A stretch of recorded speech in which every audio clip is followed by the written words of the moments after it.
Arifin just took down MAGA Barbie. That MAGA Barbie still made her look like a fool. 21 points to her 7. Looks like Sophie got the last laugh. It's one thing to be physical. It's another thing to be slinging people on the floor. It was a non-basketball play. That is clear. It was not within the realm of basketball. It was a shove. She was frustrated. She was upset. Oh my God.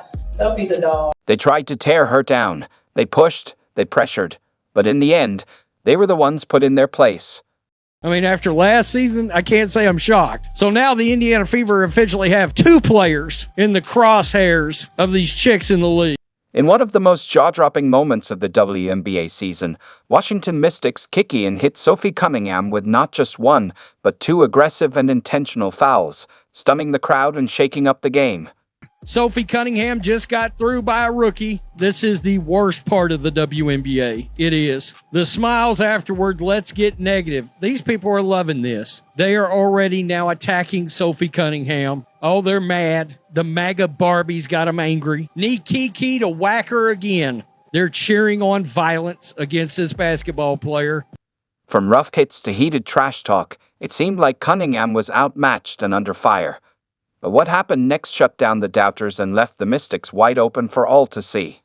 A lot of things have come out now about the Mystics, and that really, really absurd where multiple players went after Sophie Cunningham. Number one, Sophie owned their asses on the court yesterday. And yes, Caitlin Clark's reaction, you've got to see it. If you're a real Caitlin Clark fan, drop a 100% in the comments right now. Just as the game was starting to pick up, things went off the rails fast. Caitlin Clark was crapped on all last year. Caitlin Clark was the recipient of plays that were non-basketball plays. Kennedy Carter is a good example. And I don't think the Fever should be allowed to just be hit and thrown to the ground or any of those things. Early in the game, Washington Mystics forward Kiki Iriefan took things way too far. As Sophie Cunningham battled for position, Iriefan grabbed her and threw her hard to the floor. A move so blatant and rough left the crowd and announcers stunned. Sophie hit the court hard, sliding across the hardwood. But in a moment that set the tone for everything that followed, she jumped right back up like it was nothing. So Brittany Sykes, here we go. If you're a Sticks fan, better stay that way. Bandwagon's gonna be full before you know it, acting like Kennedy Carter on the court. No flinch, no hesitation, just pure fire. As Sophie got to her feet, cameras caught her walking straight toward Iriefan, locking eyes and making it crystal clear she wasn't backing down. Court mics even picked up Sophie snapping, "You don't mother effing do that." Her message couldn't have been louder. She wasn't about to be pushed around, no matter how rough things got. Oh, can't criticize, that's racism. Wait, what? But instead of boos or backlash, the crowd erupted with cheers. Shockingly, many fans, even Mystic supporters, applauded the aggression, acting like Cunningham had it coming just because of who she is, and her ties to high-profile players like Caitlin Clark. She's yelling while Kiki's laughing in her face. Never seen a rook have a vet so rattled. Yeah, let's celebrate violence. That moment made it clear this game was going to be intense and full of tension. The refs jumped in fast to break things up, but the real hit wasn't to Sophie. It was to the Mystics' focus and game plan, which started to unravel from that point on. You go in and ball out against these chicks in the WNBA, they get mad and they get their feelings hurt. And so instead of turning to basketball and defense, we'll turn to violence. They thought they could shake her, but all they did was fire her up. From that point on, Sophie was locked in, eyes sharp, energy soaring, and fully in control. And she is going to be an absolute steal for the Indiana Fever because not only does she bring a level of toughness and tenacity that the team needed, but there's a certain level of spiciness with Sophie Cunningham, but she's also the best perimeter playmaker on the team outside of Caitlin Clark. It was clear this was no longer just about a personal clash. It was about sending a message, and the Mystics had picked the wrong person to mess with. If they thought one rough foul could scare Sophie Cunningham, they were in for a rude awakening. The Mystics refused to shake the hands of the Fever players after the game. This league is just ate up with class. The classless players and acts across this league. After that first takedown, things didn't settle down. They escalated. The Mystics doubled down on their rough play, and Sophie became their main target. Brittany Sykes, known for her tough defense, took it upon herself to get physical with Cunningham on almost every play, body checks, elbows to the ribs, and constant trash talk. Sykes did everything short of throwing punches to get into Sophie's head. At times, Dana Bonner jumped in too, bumping Sophie and getting in her way as she tried to navigate around screens. It was clear. This wasn't just about tough defense anymore. The Mystics were trying to wear Sophie down, both mentally and physically. Cunningham is able to shoot the ball from deep. She can score in that way, of course. She's strong, can finish through contact, and she's able to set others up, not to mention the fact that she moves without the basketball. But instead of folding under the pressure, Sophie did what true competitors do. She elevated her game.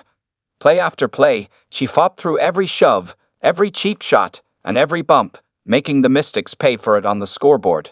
Gap between Caitlin Clark and Sydney Colson as an on-ball player and distributor and everything else cannot really be measured. And the Fever got off to a rough start with Colson leading the show, and it wasn't until Cunningham got into the game that they got an injection of life.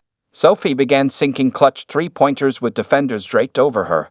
She crashed the boards with a vengeance, and on multiple occasions, she drove straight into the heart of the Mystics' defense, finishing through contact and drawing fouls. A few Fever players were waving because they were expecting a handshake line. Mystic players went straight to the locker room. That is really, really poor sportsmanship. Her stat line by the end of the game was nothing short of spectacular.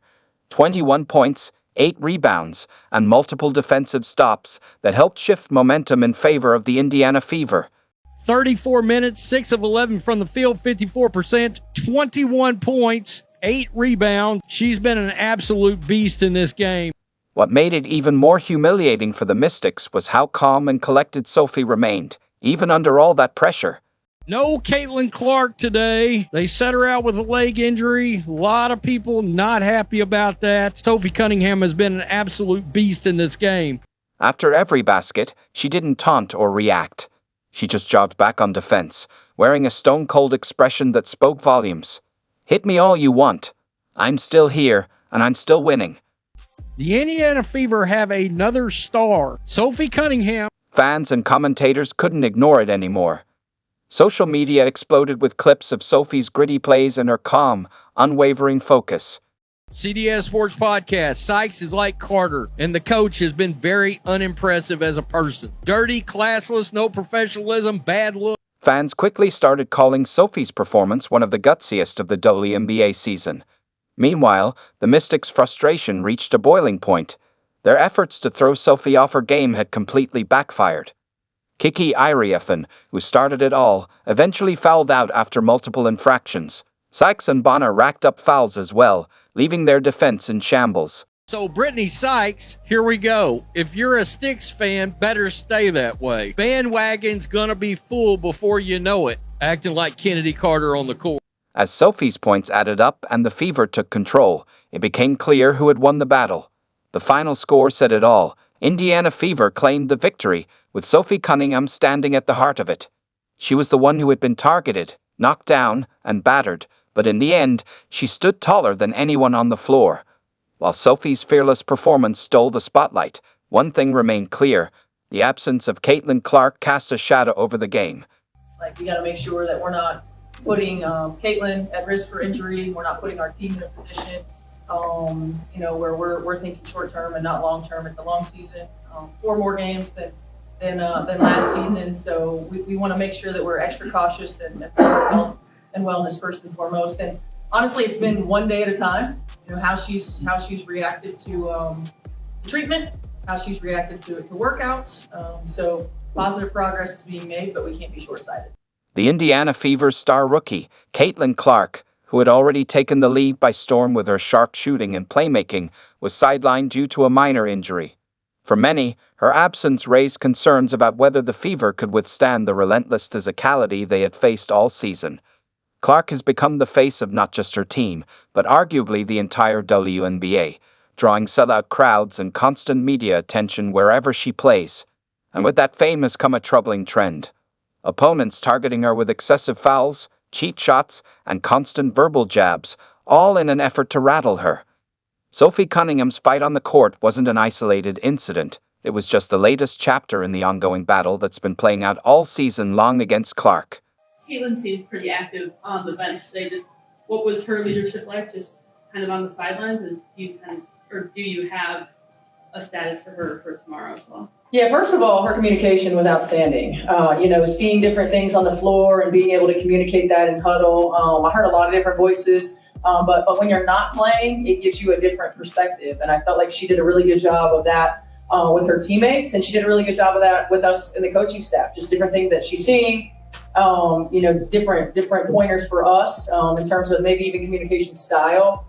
I thought she was really engaged, and I felt like at one point she wanted to go back and put her uniform on and come out and play. As far as status update, she had a lot of progress in the last 24 hours, and that was our goal. Our goal is to see how she progresses every day. So we'll see what happens and see how she feels after the workouts that she went through today, and then hopefully she'll be ready to go tomorrow. Even though Caitlin Clark wasn't in the game, she was fully engaged from the sidelines. Cameras frequently caught her standing, clapping, and cheering on her teammates every step of the way. But it was her reaction to Sophie Cunningham's incredible resilience that really had fans talking. After each takedown and every time Sophie bounced back to sink a shot, Clark was seen applauding, pumping her fists, and shouting words of encouragement to her teammate. Even though she wasn't on the court, her presence was felt, and it was clear that Sophie's toughness struck a chord with her. This was the same grit and fire Clark had shown all season, and seeing it from Cunningham in such a high-pressure moment only solidified the Fever's growing identity as a team that refuses to be intimidated. Oh my God, Sophie's a dog. She just is, she's a competitor. She's versatile, so she allows us to do different things. Like, she plays with such toughness. She's huge, and she's going to be for us all season long. But what she brings from an energy standpoint, she raises the level of play of everybody around her as soon as she steps foot on the floor. Hell, even on the sideline. I mean, her communication, everything. She's definitely an expert. What happened that night went beyond just one game. It sent a powerful message across the WNBA. For months, critics and even some players have tried to write off Caitlin Clark and the Fever, calling them a fleeting media sensation that wouldn't hold up when the physicality of professional basketball hit. But time and time again, whether it's Clark absorbing hard hits and bouncing back or Sophie Cunningham standing tall after being targeted, this team has proven they're built tough. Cunningham's fight wasn't just personal. It represented what the Fever have endured and triumphed over as a team. It also highlighted a darker reality in the league. The WNBA has always been fiercely competitive, but this season, the level of physical targeting, especially aimed at the Fever and their stars, has escalated. From elbows to flagrant fouls to subtle trash talk in post-game interviews, a clear pattern is emerging. Certain players are going out of their way to try and knock Clark, Cunningham, and their teammates off their game. Yet every time their plan backfires, the Fever not only keep fighting, they get stronger, more united, and more confident in their ability to handle whatever comes their way.